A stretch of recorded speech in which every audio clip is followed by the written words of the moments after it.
Search and seizure is a procedure used in many civil law and common law legal systems by which police or other authorities and their agents, who, suspecting that a crime has been committed, commence a search of a person's property and confiscate any relevant evidence found in connection to the crime. Some countries have certain provisions in their constitutions that provide the public with the right to be free from unreasonable searches and seizures. This right is generally based on the premise that everyone is entitled to a reasonable right to privacy. Though specific interpretation may vary, this right can often require law enforcement to obtain a search warrant or consent of the owner before engaging in any form of search and seizure. In cases where evidence is seized in a search, that evidence might be rejected by court procedures, such as with a motion to suppress the evidence under the exclusionary rule. Italy. In Italy, protection from search and seizure is enshrined in Article 14 of the Constitution, which states, "The home is inviolable. Home inspections, searches, or seizures shall not be admissible save in the cases and manners complying with measures to safeguard personal liberty. Controls and inspections for reason of public health and safety, or for economic and fiscal purposes, shall be regulated by appropriate laws." United Kingdom. Historically, English common law made use of a number of different types of legal writs to effect seizures for various reasons. For example, a writ of arrest andis bonus ne dissipenter provided for the seizure of goods when it was found likely they would not be properly cared for during a court case to settle ownership. A writ of attachiamentum bonorum allowed for the seizure of personal property to recover a debt. United States. Main article, Fourth Amendment to the United States Constitution. The Fourth Amendment of the United States Constitution states that the right of the people to be secure in their persons, houses, papers, and effects, against unreasonable searches and seizures, shall not be violated, and no warrants shall issue, but upon probable cause, supported by oath or affirmation, and particularly describing the place to be searched, and the persons or things to be seized. The text of the amendment is brief, and most of the law determining what constitutes an unlawful search and seizure is found in court rulings.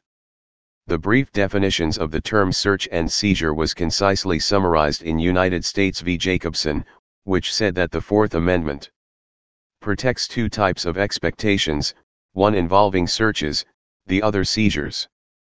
A search occurs when an expectation of privacy that society is prepared to consider reasonable is infringed. A seizure of property occurs where there is some meaningful interference with an individual's possessory interests in that property. Warrant requirement. The general rule under the United States Constitution is that a valid warrant is required for a search.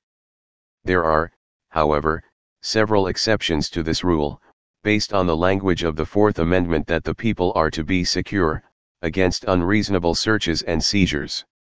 For instance, the owner of the property in question may consent to the search. The consent must be voluntary, but there is no clear test to determine whether or not it is. Rather, a court will consider the totality of the circumstances in assessing whether consent was voluntary. Police officers are not technically required to advise a suspect that he may refuse, however this policy depends on the specific rules of the department. There are also some circumstances in which a third party who has equal control, i.e. common authority, over the property may consent to a search. Another example of unreasonable search and seizure is in the court case Mapp v. Ohio. When an individual does not possess a reasonable expectation of privacy that society is willing to acknowledge in a particular piece of property, any interference by the government with regard to that property is not considered a search for Fourth Amendment purposes, and a warrant is never required. For example, courts have found that a person does not possess a reasonable expectation of privacy in information transferred to a third party, such as writing on the outside of an envelope sent through the mail or left for pickup in an area where others might view it. While that does not mean that the person has no reasonable expectation of privacy in the contents of that envelope, the court has held that one does not possess a reasonable expectation of privacy that society is willing to acknowledge in the contents of garbage left outside the curtilage of a home. There is also a lowered expectation of privacy inside of motor vehicles. Although, It has also been held that, the word automobile is not a talisman in whose presence the Fourth Amendment fades away and disappears. Coolidge v. New Hampshire. Exceptions to the warrant requirement. Courts have also established an exigent circumstances exception to the warrant requirement.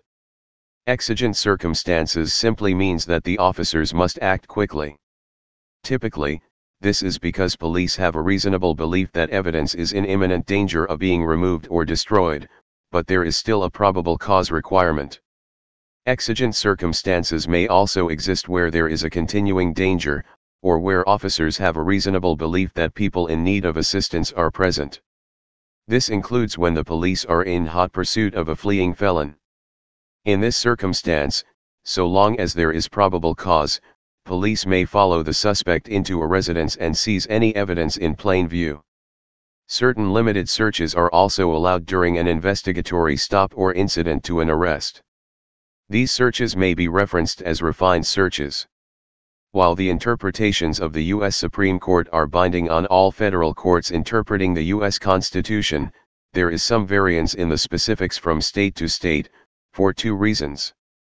First, if an issue has not been decided by the U.S. Supreme Court, then a lower court makes a ruling of first impression on the issue, and sometimes two different lower courts will reach different interpretations. Second, virtually all state constitutions also contain provisions regarding search and seizure.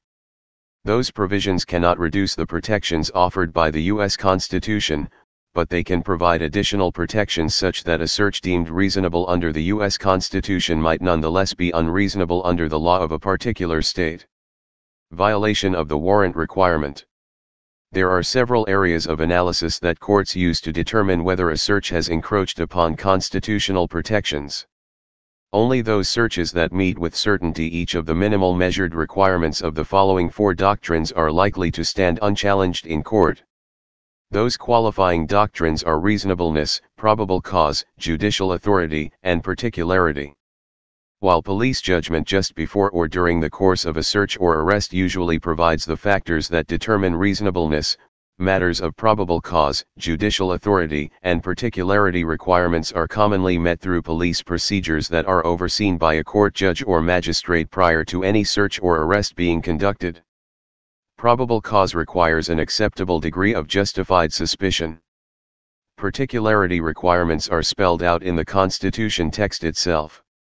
Law enforcement compliance with those requirements is scrutinized prior to the issuance of a warrant being granted or denied by an officiating judicial authority.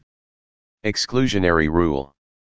The primary remedy in illegal search cases is known as the exclusionary rule. This means that any evidence obtained through an illegal search is excluded and cannot be used against the defendant at his or her trial. There are some narrow exceptions to this rule. For instance, if police officers acted in good faith perhaps pursuant to a warrant that turned out to be invalid, but that the officers had believed valid at the time of the search, evidence may be admitted. Administrative searches. In corporate and administrative law, there has been an evolution of Supreme Court interpretation in favor of stronger government in regards to investigatory power. In Federal Trade Commission v. American Tobacco Co., the Supreme Court ruled that the FTC, while having been granted a broad subpoena power, did not have the right to a general fishing expedition into the private papers, to search both relevant and irrelevant, hoping that something would come up. Justice Holmes ruled that this would go against the spirit and the letter of the Fourth Amendment. In the 1946 case of Oklahoma Press Pub Co. v. Walling, there was a distinction made between a figurative or constructive search and an actual search and seizure. The court held that constructive searches are limited by the Fourth Amendment, where actual search and seizure requires a warrant based on probable cause.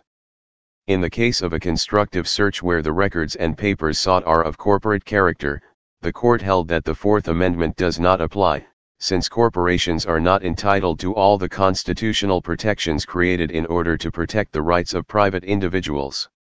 Please subscribe and thanks for watching.